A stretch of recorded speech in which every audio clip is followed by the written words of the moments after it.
अस्सलामुअलैकुम। मार्केट में बहुत बुलिश खबरें, खास करके आज हैमस्टर कॉम्बैट की लिस्टिंग हुई है एक्सचेंजेस पे। डेफिनेटली उसके हवाले से भी हम बाद में बात करेंगे।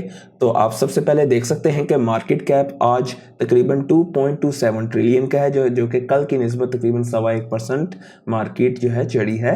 पिछले 24 घंटे का वॉल्यूम 70.93 बिलियन का रहा है, जिसमें बिटकॉइन की डोमिनेंस 56.3% पे थी और इथेरियम 14% पे, और इथेरियम की गैस फीस 15.75 पे थी। फेयर एंड ग्रीड न्यूट्रल है 50 पे। और जबकि आप ओल्ड कॉइन्स देखेंगे तो दबा के चढ़ रहे हैं। आप हर किस्म के मीम कॉइन्स आज चढ़ते हुए आपको दिखाई देंगे। अगर आप बिटकॉइन के स्पॉट ETF के हवाले से बात करें तो बिटकॉइन का स्पॉट ETF 25 सितंबर को तकरीबन इसमें इन्फ्लो आया था 105.90 मिलियन का, जिसमें मेन आईबिट का है 184.40 मिलियन, और इथेरियम में भी इन्फ्लो आया है which is good. Second continuous day 43.20 million, जिसमें आप मेजर देख सकते हैं कि ग्रेस्केल ईथ में इन्फ्लो आया है, जो कि थोड़ा सा सरप्राइजिंग भी है।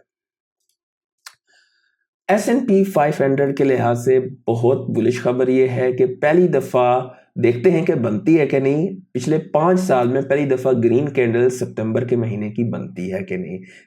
कुछ ही दिन रह गए इस महीने के इख्तिताम पे, तो लेट्स सी कि ग्रीन कैंडल बनती है कि नहीं। That will be bullish for the market.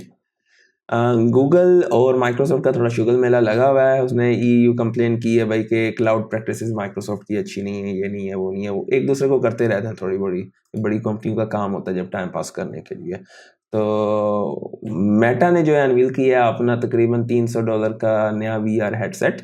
तो लेट्स सी कैसा है, आने वाले दिनों में पता चल जाएगा इसके वाले से। By the way open AI के लिहाज से काफ़ी खबरें। इनकी chief technical officer Mira Murati she has departed. तो क्या मेन वजह है इतना नहीं मालूम उसके वाले से। आने वाले दिनों में इसके हया से भी मज़ीद इन्फॉर्मेशन मिलेगी। और भी काफ़ी सारी सैम की खबरें हैं AI के लिहाज से। तो बाय द वे गोल्ड का स्पॉट गोल्ड की प्राइस 0.6% बढ़ी है और मज़ीद ऑल टाइम हाई पे जा रही है। और ये एक चार्ट है इंडिया और चाइना के स्टॉक्स का सिंस 1993 से लेके आज तक। तो अगर आप आज तक देखें तो चाइना के स्टॉक्स तकरीबन फ्लैट हैं, जबकि इंडिया का आपको 13.5% की एवरेज दे रहा है। तो डैट इज़ रियली, मतलब अगर आप गौर करें तो आपको समझ में आएगी काफ़ी सारी चीज़ें। ग्लोबल डेब्ट ड्यूटर की खबर है 312 ट्रिलियन का हो गया है। तो हर मुल्क कर्जे में भरा हुआ है। चाइना ने तकरीबन इंजेक्शन दिया है 142 बिलियन का अपने टॉप बैंक्स में। डेफिनेटली मनी सप्लाई आ रही है। और ये एक स्टेबल कॉइन जिसका नाम है USTB ये बन रहा है इथीना पे, और इसे बैक कर रहा है ब्लैक रॉक मिडल। तो ये भी आने वाले दिनों में मैसिव किरदार अख्तियार कर सकता है क्रिप्टो करेंसीज में।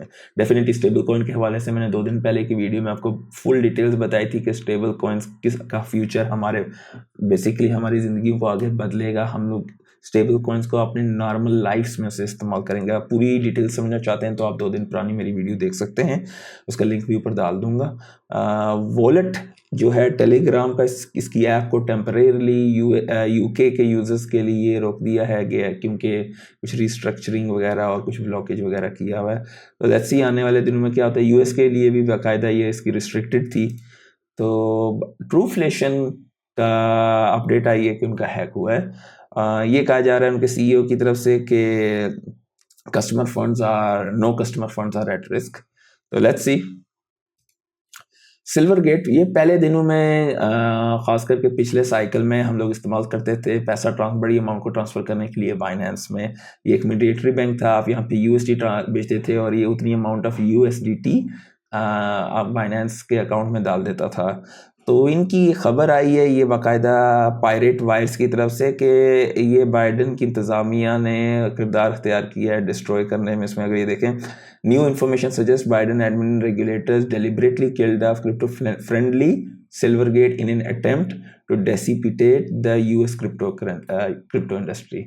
वल्लाह आलम सच है झूठ है नहीं पता, लेकिन पिछले दिनों में इसे मैंने यूज़ करता रहा था। और एट दैट टाइम अगर आपको बड़ी अमाउंट ट्रांसफ़र करनी होती थी तो फीस वगैरह में ये बेटर रहता था। But it used to be slow. Nowadays it's much better, क्योंकि बहरीन में लोकल रेगुलेटेड है बाइनेंस और आप वाया बैंक ट्रांसफ़र करते हो। अगर रात को 12 बजे से पहले करते हो, अगले दिन सुबह वर्किंग डे में सुबह 10 बजे आपके अकाउंट में होते हैं और बहुत स्ट्रेट फॉरवर्ड होता है और उसमें एक पैसा भी नहीं लगता है आपका। तो उसके अलावा bye the way mark Cuban billionaire के हवाले से ये खबर है कि वो बनना चाहते हैं हेड ऑफ एसईसी। तो देखते ये विल बी गुड अगर होता है तो। बिटकॉइन प्राइस जो है वो इस वक्त 65,000 की रेजिस्टेंस पे है। लेट्स सी इट ब्रेक्स तो 70,000 पे बहुत बड़ी बड़ी लिक्विडेशंस हैं। तकरीबन 73,000 पे अगर बिटकॉइन चला जाता है तो 21 बिलियन की लिक्विडेशंस वहां पे हो सकती हैं शॉर्ट्स की, और bitcoin can go sky rocket.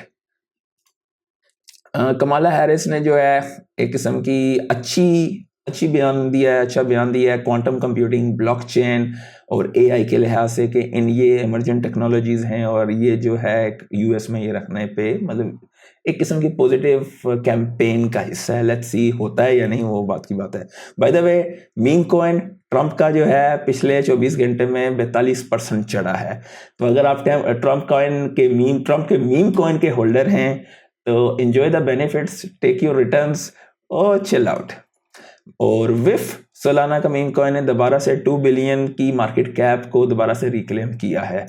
और पेपल के हवाले से बड़ी खबर है। डेफिनेटली पेपल चाहता है कि उसका PYUSD, क्योंकि ये भी स्टेबल कॉइन है, इसके हवाले से 2 दिन पहले जो मैंने वीडियो बनाई थी स्टेबल कॉइन्स की, डेफिनेटली उस पर नज़र रखिएगा। आपको बहुत कुछ वहाँ से सीखने को मिलेगा कि stable coins is the future. तो हर बड़ी कंपनी अपनी स्टेबल करेंसी को बढ़ाना चाह रही है।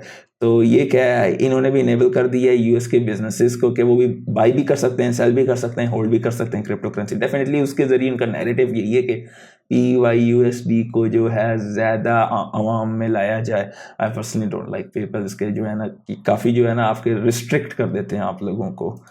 तो ओपन एआई के लिहाज से ये चीज़ें हैं। ये सैम अल्टमैन के रिमूव करना चाहते हैं। जो भी नॉन प्रॉफिट बोर्ड का कंट्रोल था वो सैम अल्टमैन को उसकी इक्विटी वगैरह देना चाहते हैं। हम ये सही है या गलत है मालूम नहीं, इसकी इन्फॉर्मेशन वगैरह मजीद आएगी तो पता चलेगा। सोलाना के लिहाज से वैनेक ने यह कहा है कि सोलाना इस साइकिल में इथेरियम की 50% मार्केट कैप को रीच कर सकता है।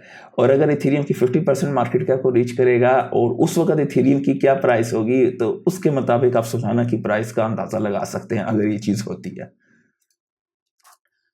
वीज़ा भी अपनी जगह पे लगा हुआ है। टोकनाइज एसेट्स और स्मार्ट कॉन्ट्रैक्ट्स बैंक की मदद कर रहा है उनका। हर एक जो पुराने दौर के बड़े बाबे थे ना, वो अब इस तरफ लगे हैं कि उनको पता है कि आने वाले दौर में उनकी दाल नहीं गल सकती है। तो अगर उन्होंने हरकत नहीं की तो दे विल लूज इट।